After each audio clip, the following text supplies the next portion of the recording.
Welcome to the Tar Education friends. Tar Education के daily current affairs class में मैं प्रकाश कुमार आप सभी का स्वागत करता हूं।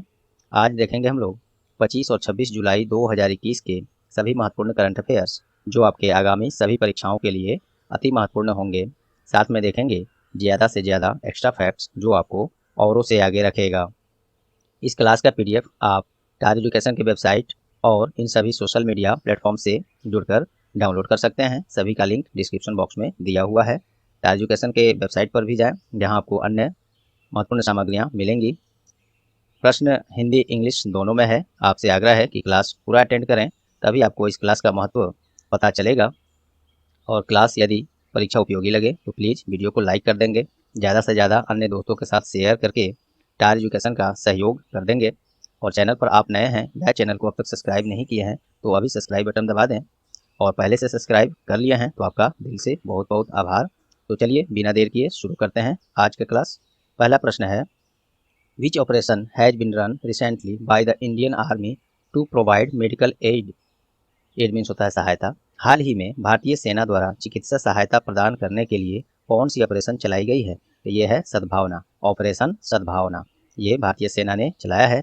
इसमें क्या होगा, इसके द्वारा दूर दराज के गाँवों को बुनियादी चिकित्सा सहायता मानव और पशु दोनों के लिए उपलब्ध कराए जाएंगे। चलिए कुछ महत्वपूर्ण देखते हैं। जब भारतीय सेना की बात हुई है अर्थात डिफेंस सर्विस की बात हुई है तो इसके बारे में हम लोग कुछ तथ्य वेरी इंपॉर्टेंट लाए हूँ मैं, इसको देख लीजिए। अभी चीफ ऑफ डिफेंस स्टाफ कौन है? जनरल बिपिन रावत हैं। क्या होता है ये चीफ ऑफ डिफेंस स्टाफ? तो ये पहले जो क्या होता था, मान लीजिए किसी देश से किसी तरह का युद्ध छिड़ गया और उस समय भारतीय सेना की ज़रूरत है, भारतीय सेना अपना कमांड संभाली हुई है और उसी दौरान यदि ज़रूरत पड़ गई भारतीय वायुसेना का या इंडियन नेवी का, नौसेना का, तो उस समय दूसरे अगर इंडियन आर्मी अभी देख रही है और भारतीय वायुसेना, इंडियन नेवी, इसका ज़रूरत अगर पड़ गया तो क्या होता था कि प्रधानमंत्री कार्यालय और रक्षा मंत्रालय कई जगह से राष्ट्रपति के पास से ये अप्रूवल लेना पड़ता था, तब तक स्थिति बिगड़ सकती है। तो उसी समस्या को दूर करने के लिए एक कंबाइंड रूप से तीनों सेनाओं के विंग्स को मिलाकर ये चीफ ऑफ डिफेंस बनाया गया, जिसके सहायता से होगा क्या कि जब भी युद्ध क्षेत्र में जिसकी भी ज़रूरत पड़ेगी बस यहीं से वो अप्रूवल एकाएक मिल जाएगा और आगे बाकी आप समझ ही गए। तो ये चीफ ऑफ डिफेंस स्टाफ सबसे पहले जनरल बिपिन रावत बनाए गए हैं, जो कि पहले ये सेना प्रमुख भी थे। चलिए इंडियन आर्मी और आर्मी स्टाफ अभी कौन है? तो जनरल मनोज मुकुंद नरवणे हैं ये इधर। और ये सभी प्रश्न जो भी पॉइंट मैं लाया हूँ इसको अभी इधर हाल ही में जो SSC और NTPC के एग्जाम्स हुए हैं और बैंकिंग वाले में भी सब पूछे जा चुके हैं, ये ध्यान देंगे। तो army staff general Manoj Mukund Naravane हैं। इंडियन एयरफोर्स के चीफ कौन है? तो एयर मार्शल राकेश सिंह भदौरिया, जिसे आपको ऑप्शन में हो सकता है RKS भदौरिया भी मिले, तो वही है। और नेवल स्टाफ भारतीय नौसेना के प्रमुख कौन है? एडमिरल करमबीर सिंह है। तो उम्मीद करता हूँ ये आपको इंटरेस्टिंग लगा होगा। चलिए बाकी ऑप्शन देखते हैं। वरुण क्या है? तो ये हाल ही में भारत और फ्रांस के बीच नौसेना अभ्यास हुआ था, वही है वरुण 2021।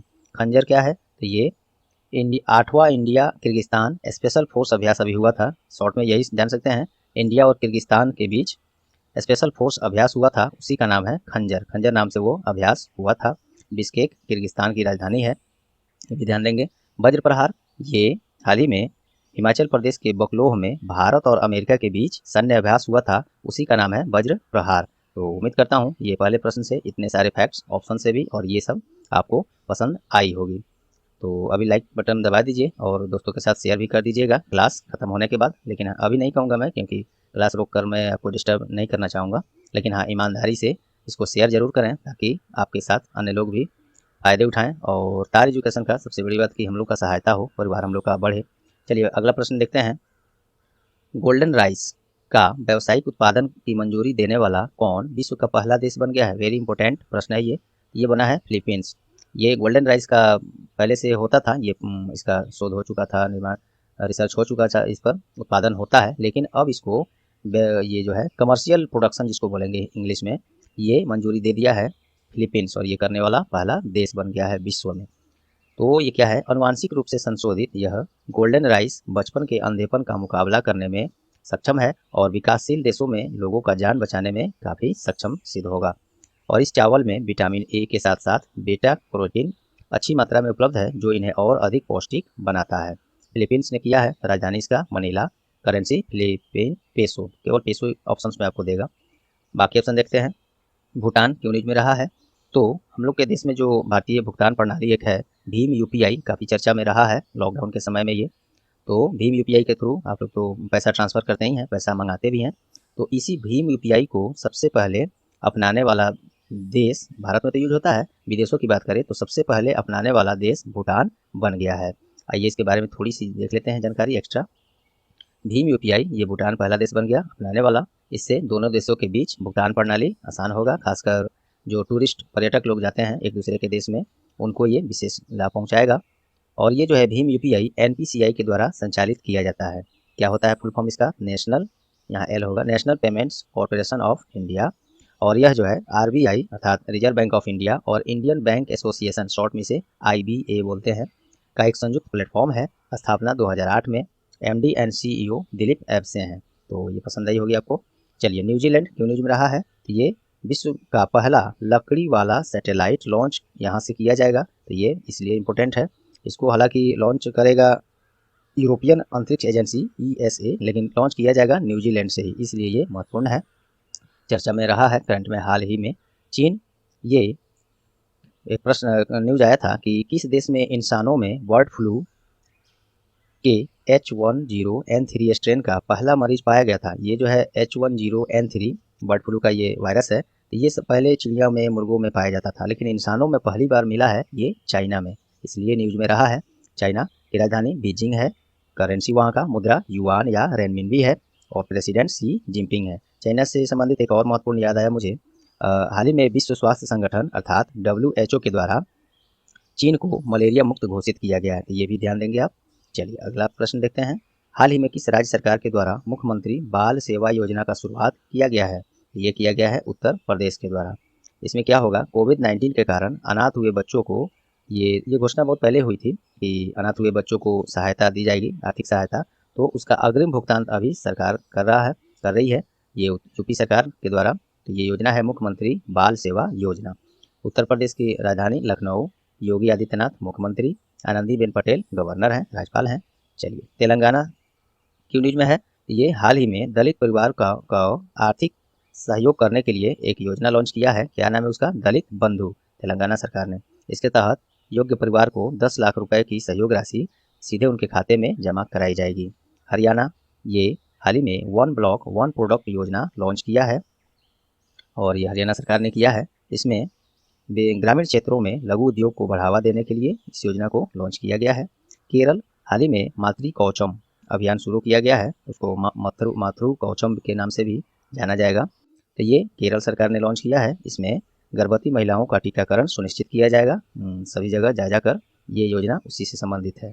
अगला है, हाल ही में कौन सा देश अंतर्राष्ट्रीय सौर संगठन में शामिल हुआ है, ये अभी हाल ही में हुआ है स्वीडन। ऐसे तो बहुत देश इसमें शामिल हो चुके हैं, यूनाइटेड नेशन के जो भी अभी सदस्य हैं वो लोग लगभग अब शामिल हो चुके हैं, अन्य देश भी धीरे धीरे इसमें शामिल हो रहे हैं। तो हाल ही में शामिल हुआ है वो है स्वीडन, और स्वीडन हुआ है। तो स्वीडन के बारे में पहले यहाँ देखिए, राजधानी स्टॉकहोम है, करेंसी स्वीडिश क्रोना है, और प्रधानमंत्री स्टेफन लॉफवेन है। ये भी नए बने हैं, याद रखेंगे इनको। अब चलिए, ये अंतर्राष्ट्रीय सौर संगठन है उसके बारे में देखते हैं। इसको शॉर्ट में ISA बोलते हैं, इंटरनेशनल सोलर अलायंस। स्थापना 30 नवंबर 2015 में मोदी जी के आने के बाद इस तरह का प्रस्तावना UN में मोदी जी ने रखा था, और इसको अप्रूवल मिल गया है। तो स्थापना उनके आने के बाद 30 नवंबर 2015 को हुआ है। हेडक्वार्टर अपने भारत में ही गुरुग्राम में है, और प्रेसिडेंट इसके अजय माथुर हैं। और इसमें मेंबर्स कितने हैं ये मैं क्लियर करने की कोशिश किया ISA के वेबसाइट और विकिपीडिया से, लेकिन क्लियर नहीं हो पाया, इसलिए मैं इसको गलत ना बताऊं आप लोग को। इसको मैं अभी रिक्त रखा हूं, खाली रखा हूं, तो इसको हम लोग जब क्लियर होगा मैं इसको फिर से आपको बता दूंगा। अब चलिए बाकी ऑप्शन देखते हैं। ये सभी देश कभी ना कभी इससे जुड़ चुके हैं। ग्रीस, ये अंतर्राष्ट्रीय सौर संगठन से जुड़ने का घोषणा इसने भी किया था, जुड़ गया है। इटली, ये भी अंतर्राष्ट्रीय सौर संगठन के संशोधित फ्रेमवर्क में ये भी शामिल हो गया है। और ग्रीस की बात करें तो ग्रीस की राजधानी एथेंस है, करेंसी यूरो है, याद रखेंगे। इटली का भी करेंसी यूरो है। इसका कैपिटल कहाँ है, ये आप लोग छोटी सी जानकारी आप लोग जरूर कमेंट में करें, इसको मैं रहने देता हूँ। डेनमार्क, ये अंतर्राष्ट्रीय सौर संगठन के फ्रेमवर्क समझौते पर हस्ताक्षर करने वाला पहला देश बना है, ये डेनमार्क। तो ये सब फैक्ट्स मिले इसमें आपको। अगला है टोक्यो ओलंपिक 2020 में भारत की तरफ से कौन सबसे पहली पदक जीतने वाली खिलाड़ी बन गई हैं। 2020 का जो टोक्यो ओलंपिक है वो अभी जारी है, 2021 में हो रहा है, कोविड-19 के कारण लेट हुआ इसमें, फिर भी उसमें केवल खिलाड़ी ही शामिल हो रहे हैं, दर्शक को शामिल नहीं किया गया है। तो यही है कि इसमें जब ये खेल शुरू हुआ है तो सबसे पहला पदक भारत की तरफ से कौन लाया है, ये मीराबाई चानू ने लाया है।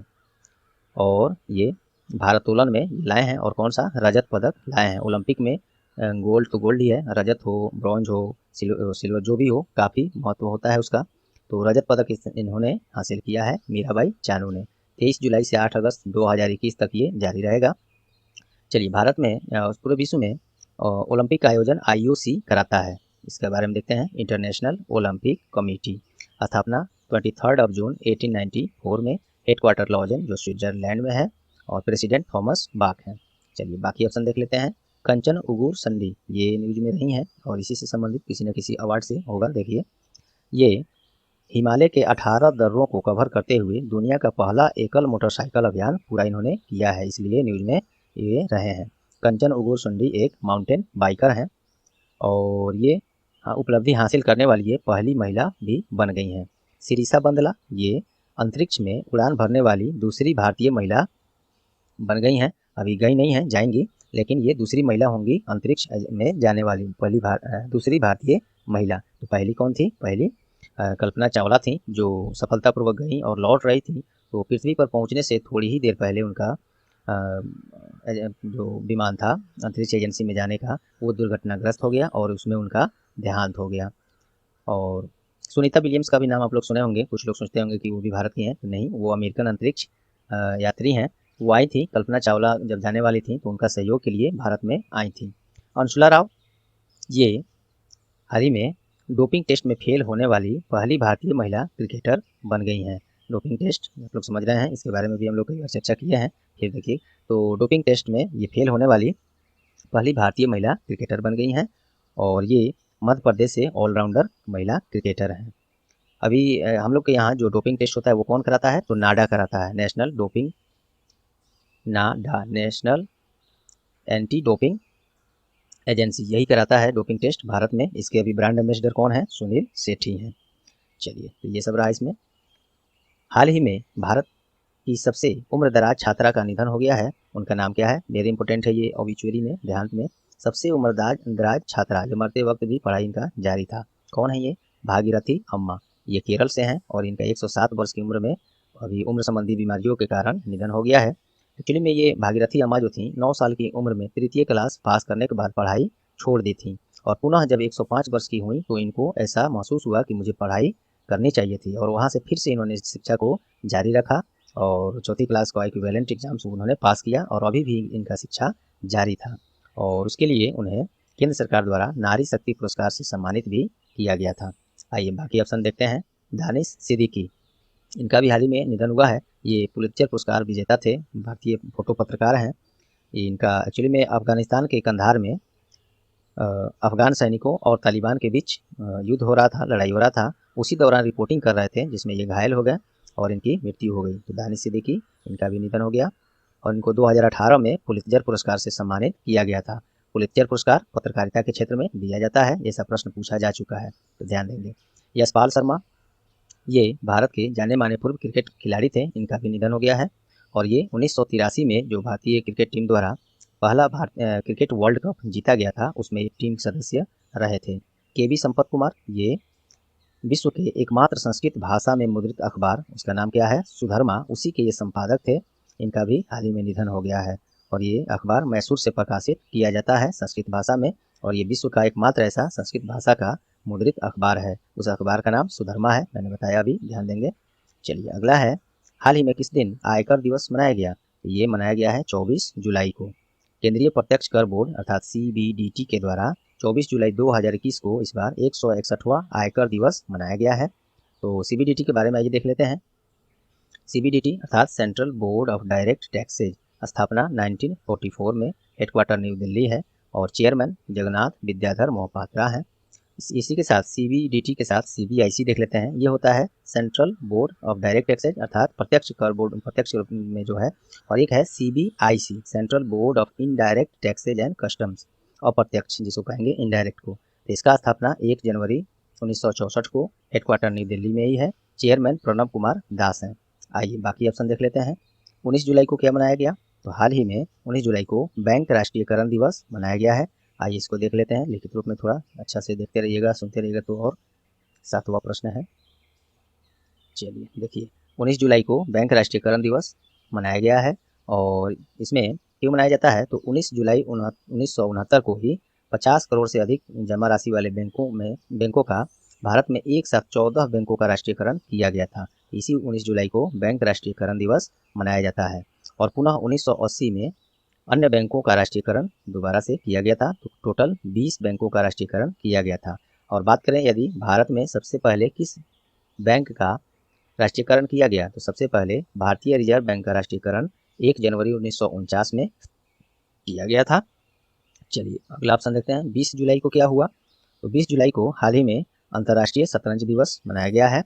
16 जुलाई को हाल ही में विजय दिवस मनाया गया है। विजय दिवस क्यों मनाया जाता है? देखिए यहाँ 16 जुलाई 2021 को ये विजय दिवस का 50वां सालगिरह है, क्योंकि 16 दिसंबर 1971 में 93,000 पाकिस्तानी सेना ढाका में भारतीय सेना के समक्ष समर्पण कर दिए थे। इसी उपलब्धि में ये दिवस मनाया जाता है 16 जुलाई को। और इस बार 2021 में विजय दिवस को स्वर्णिम विजय वर्ष के रूप में मनाया जा रहा है। ये अलग से एक प्रश्न है, पूछा जा सकता है।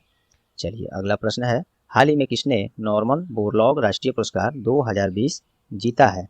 तो ये जीता है Kajal Chakraborty. Kajal Chakraborty Indian council of agricultural research अर्थात ICAR में central marine fisheries research institute Kochi में प्रधान वैज्ञानिक हैं और कृषि अनुसंधान में इनके द्वारा उत्कृष्टता के लिए ये पुरस्कार नॉर्मन बोरलॉग राष्ट्रीय पुरस्कार 2020 से सम्मानित किया गया है। और इस बार जो है ICAR अर्थात Indian council of agriculture research हाल ही में अपना 93वां स्थापना दिवस इसी 16 जुलाई को मनाया है। ICAR के बारे में थोड़ी और जान लेते हैं। स्थापना 16 जुलाई 1929, हेडक्वार्टर दिल्ली है, डायरेक्टर त्रिलोकचन मोहपात्रा हैं। तो ये सब ध्यान देंगे आप। बाकी ऑप्शन देखिए, शिवाजी बनर्जी को हाल ही में पुरस्कार दिया गया है। 8वां प्रश्न है, एक सेकेंड। इनको हाल ही में मोहन बागान रत्न से सम्मानित करने का घोषणा किया गया है और मोहन बागान रत्न पुरस्कार फुटबॉल से संबंधित होता है, ध्यान देंगे इसको भी। मोहम्मद यूनुस, इनको टोक्यो ओलंपिक 2021 में ओलंपिक लॉरेल के लिए चुना गया है, मोहम्मद यूनुस को। और ये मोहम्मद यूनुस बांग्लादेश से नोबेल शांति पुरस्कार विजेता और अर्थशास्त्री भी हैं। पायल कपाड़िया, इनको हाल ही में कांस फिल्म फेस्टिवल 2021 में भारतीय निदेशक के रूप में इनको एक पुरस्कार मिला है। क्या नाम है? ओइल डी ओर पुरस्कार इनको, जिसको गोल्डन आई भी कहते हैं, ये पुरस्कार पायल कपाड़िया को दिया गया है। चलिए बाकी ऑप्शन देखते हैं। हाल ही में G20 पर्यावरण मंत्री स्तरीय बैठक का आयोजन कहाँ किया गया? तो ये किया गया है इटली में। तो भारत की तरफ से केंद्रीय पर्यावरण मंत्री जो अब भूपेंद्र यादव हैं, इन्होंने, और केंद्रीय पर्यावरण राज्य मंत्री एक होते हैं कैबिनेट मंत्री, और उसी के समकक्ष तो नहीं कहेंगे, उनसे नीचे राज्य मंत्री उसी मंत्रालय का होता है, तो वो हैं अश्विनी कुमार चौबे। इन दोनों ने उसमें आभासी तरीके से अर्थात वर्चुअली उसमें ये भाग उन्होंने लिया था। तो ये हो गया G20 पर्यावरण मंत्री स्तरीय बैठक इटली में। भारत, चलिए अब बाकी सब भी इसमें कुछ ना कुछ वेन्यू से संबंधित होगा, देखते हैं। भारत बैडमिंटन वर्ल्ड फेडरेशन ने विश्व बैडमिंटन चैंपियनशिप 2026 का आयोजन का मेजबानी किसे दिया है? तो ये भारत को दिया है। फिर से सुन लीजिए, विश्व बैडमिंटन चैंपियनशिप 2026 की मेजबानी भारत द्वारा की जाएगी। और जॉर्जिया, हाल ही में जॉर्जिया में अपने विदेश मंत्री जो कि S जयशंकर हैं, वो गए थे। तो वहाँ पर जाने के बाद श्री महात्मा गांधी का प्रतिमा का अनावरण इन्होंने किया था, इसलिए जॉर्जिया ये न्यूज में है। यूनाइटेड किंगडम, यहाँ पे हाल ही में 47वें G7 समिट 2021 का आयोजन हुआ था। G7 का 47वां समिट हुआ था कहाँ? यूनाइटेड किंगडम में। यूनाइटेड किंगडम, थोड़ा आइए इसको थोड़ा देख लेते हैं लिखित रूप में, थोड़ा सा इसमें कुछ फैक्ट्स हमको बताना है आपको। देखिए G7 का 47वां समिट 2021 यूनाइटेड किंगडम के कॉर्नवाल एक जगह है, यहीं पे हुआ है। ऑप्शन में आपको ये मिल सकता है, ज़्यादा उम्मीद है यूनाइटेड किंगडम ही आएगा। और इस समिट में प्रधानमंत्री नरेंद्र मोदी भी भाग लिए थे। हालांकि G7 का सदस्य भारत तो नहीं है, लेकिन भारत की पहुंच देखिए अंतर्राष्ट्रीय स्तर पर कहां तक है कि मोदी जी को भी उसमें इन्वाइट किया गया था अपने विचार रखने के लिए। G7 के में ये क्या है, G7 ग्रुप ऑफ 7, और इसमें 7 सदस्य होते हैं जो विकसित राष्ट्र हैं, शक्तिशाली राष्ट्र हैं विश्व के। उसमें से 7 देशों का ये संगठन है G7। कौन कौन है वो? United kingdom, Canada, France, Germany, Italy, Japan और यूनाइटेड स्टेट्स ऑफ अमेरिका, ये सभी देश हैं। और इसमें से पूछा जाता है, ऑप्शन दिया जाता है, पूछा जाता है इसमें से कौन G7 का सदस्य है या कौन इसमें से सदस्य नहीं है। ये सब नाम आप याद रखेंगे। चलिए, ये तो हो गया आंसर की बात। अब बाकी ऑप्शन हाँ सब हो गया। अगला प्रश्न, अगला अब कुछ क्वेश्चन यहाँ से वेरी इंपॉर्टेंट वो भी हैं, बने रहिए आप। यहाँ से हम लोग वन लाइनर फॉर्म में और विद एक्स्ट्रा फैक्ट फटाफट अंदाज में देख लेते हैं। हाल ही में जारी पुस्तक an ordinary life portrait of an Indian generation किसके द्वारा लिखा गया है? ये अशोक लवासा। अशोक लवासा वही हैं जो आपको हो सकता है ध्यान में आए हो। ये अशोक लवासा भारत के पूर्व चुनाव आयुक्त रह चुके हैं, उन्हीं ने लिखा है ये पुस्तक। और इस पुस्तक में वे अपने पिता उदय सिंह और उनकी जनरेशन में, उनकी पीढ़ी में जीवन काल के दौरान भारत में जीवन के तरीके और अनुभव को साझा इन्होंने किया है। अगला है, भारतीय ओलंपिक संघ IOA ने किसे अपना प्रायोजक के रूप में चुना है? तो अदानी ग्रुप को। अदानी समूह जो है, अदानी ग्रुप एक भारतीय बहुराष्ट्रीय समूह है जिसका मुख्यालय अहमदाबाद में है। और इसकी स्थापना गौतम अदानी ने 1988 में प्रमुख कंपनी अदानी इंटरप्राइज लिमिटेड के साथ एक कमोडिटी ट्रेडिंग व्यवसाय के रूप में किया था। और आज देखिए ये बहुत ऊपर चल चुका है अदानी ग्रुप। भारतीय ओलंपिक संघ की बात हुई है, उसी ने अपना प्रायोजक अर्थात इंग्लिश में बोले तो स्पॉन्सर्ड बोलते हैं, बनाया है अदानी ग्रुप को। तो भारतीय ओलंपिक IOA अर्थात इंडियन ओलंपिक एसोसिएशन, जो कि इंटरनेशनल ओलंपिक एसोसिएशन से एफिलिएटेड है ये। और इसकी स्थापना 1927 में, हेडक्वार्टर न्यू दिल्ली में, और प्रेसिडेंट नरेंद्र बत्रा हैं। और जो इंटरनेशनल ओलंपिक एसोसिएशन है उसके थॉमस बाक हैं प्रेसिडेंट। चलिए अगला, हाल ही में किस देश ने ट्रोइका प्लस मीट के लिए भारत को आमंत्रित किया है? तो ये रूस ने भारत को ट्रोइका प्लस समिट है, मीट है जो भी है, इसमें भारत को आमंत्रित किया है। ट्रोइका प्लस मीट जो है रूस, अमेरिका, चीन का एक संयुक्त बैठक है जिसमें अफगानिस्तान के साथ चल रहे मुद्दों पर चर्चा किया जाएगा। रूस ने किया है, रूस का राजधानी मॉस्को है, करेंसी रशियन रूबल है, प्राइम मिनिस्टर मिखाइल मिसिस्टीन है, और प्रेसिडेंट वही व्लादिमीर पुतिन है। वेरी काइंड पर्सन ये भी हैं भारत के प्रति। चलिए अगला है, हाल ही में UNCDF ने किसके साथ समझौता कर किसानों के सामने आने वाली चुनौतियों का समाधान के लिए एक पहल का शुरुआत किया है? तो अटल इनोवेशन मिशन।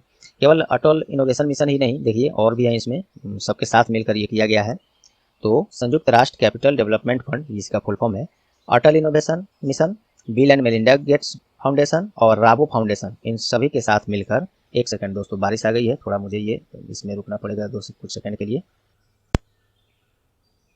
चलिए कहाँ थे हम लोग? तो ये इन सभी के सहयोग से ये एक पहल का शुरुआत हुआ है, उसी का नाम है यहाँ है एग्री टेक चैलेंज 2021 पहल का शुरुआत इन सभी ने मिलकर किया है। अटल इनोवेशन मिशन, इसका शॉर्ट में हम लोग AIM कहते हैं, एम। UNCDF के बारे में देख लेते हैं, इसी के पहल पर यह शुरू हुआ है एग्री टेक चैलेंज 2021। किस लिए? तो किसानों के सामने आने वाली चुनौतियों का समाधान के लिए। इसका फुल फॉर्म है United Nations capital development fund. इसका स्थापना 1966 में, हेडक्वार्टर न्यूयॉर्क USA में है, और इसके एग्जीक्यूटिव डायरेक्टर ED प्रीति सिन्हा हैं। अगला है, केरल सरकार ने आपदा तैयारियों को बढ़ावा देने के लिए विश्व बैंक के साथ कितने का ऋण समझौता किया है? $125 मिलियन का। केरल का राजधानी तिरुवनंतपुरम, मुख्यमंत्री पिनरई विजयन, गवर्नर आरिफ मोहम्मद खान है। वर्ल्ड बैंक के साथ यह ऋण समझौता हुआ है। वर्ल्ड बैंक के बारे में देखिए, स्थापना जुलाई 1944 में, हेडक्वार्टर वाशिंगटन DC जो कि यूनाइटेड स्टेट्स ऑफ अमेरिका में है, प्रेसिडेंट डेविड मलपास हैं, और इसमें मेंबर कंट्री अभी वर्तमान में 189 है, और इसमें डेविड मलपास प्रेसिडेंट हैं, हो ही गया। और ये प्रेसिडेंट जो है वर्ल्ड बैंक के जनरली अब तक देखा गया है अमेरिका से ही होते हैं। चलिए, हाल ही में किसे bureau of civil aviation security के महानिदेशक नियुक्त किया गया है? तो नासिर कमल को। अगला है, हाल ही में 5वां north east India traditional fashion week 2021 किनके द्वारा उद्घाटन किया गया? उद्घाटन मैं इसमें कहीं नहीं लिखा हूँ, छूट गया है। ये डॉक्टर वीरेंद्र कुमार के द्वारा North east India traditional fashion week 2021 का उद्घाटन किया गया है। कौन है ये डॉक्टर वीरेंद्र कुमार? ये सामाजिक न्याय और अधिकारिता मंत्री नए बनाए गए हैं। इससे पहले इस मंत्रालय में मंत्री थावर चंद गहलोत थे, जो कि अब कर्नाटक के राज्यपाल बन चुके हैं। और ये जो है दृष्टिहीन व्यक्तियों के सशक्तिकरण के लिए, उनके कला कारीगरी को बढ़ावा देने के लिए इस कार्यक्रम का आयोजन किया गया था। चलिए अगला देखते हैं। हाल ही में जाने माने मराठी कवि और भारतीय अकादमी पुरस्कार 2 विजेता का निधन हो गया है। फिर से सुन लीजिए, जाने माने मराठी कवि और साहित्य अकादमी पुरस्कार विजेता का निधन हुआ है। उनका क्या नाम है? सतीश कालसेकर। सतीश कालसेकर के निबंधों के संग्रह एक आया था, जो वचनर याची रोजनिसी, इसी के लिए इनको 2014 में साहित्य अकादमी पुरस्कार से भी सम्मानित किया गया था। चलिए क्वेश्चन ऑफ द डे देखते हैं आज का। हाल ही में किस दिन राष्ट्रीय प्रसारण दिवस मनाया गया? वेरी इजी क्वेश्चन है ये, कल ही कराया गया था, पिछले क्लास में कराया गया था। आप लोग इसका जवाब कमेंट बॉक्स में अवश्य दें। तो चलिए दोस्तों, उम्मीद करता हूँ आज का क्लास आपको परीक्षा उपयोगी लगी होंगी। यदि हाँ तो प्लीज़ वीडियो को लाइक कर दें, ज़्यादा से ज़्यादा अन्य दोस्तों के साथ शेयर करके स्टार एजुकेशन का सहयोग करें। और चैनल पर आप नए हैं या चैनल को अब तक सब्सक्राइब नहीं किए हैं तो अभी सब्सक्राइब बटन दबा दीजिए, और पहले से सब्सक्राइब कर लिए हैं तो कोई बात नहीं, वेरी थैंक्स आपको। और बेल आइकन भी साथ में दबा दें, जिससे आगे आने वाले सभी महत्वपूर्ण क्लास के नोटिफिकेशन आपको सबसे पहले मिले। तो चलिए, ये रहा आज का क्लास। मिलते हैं अगले महत्वपूर्ण क्लास में, तब तक के लिए good bye, all the best.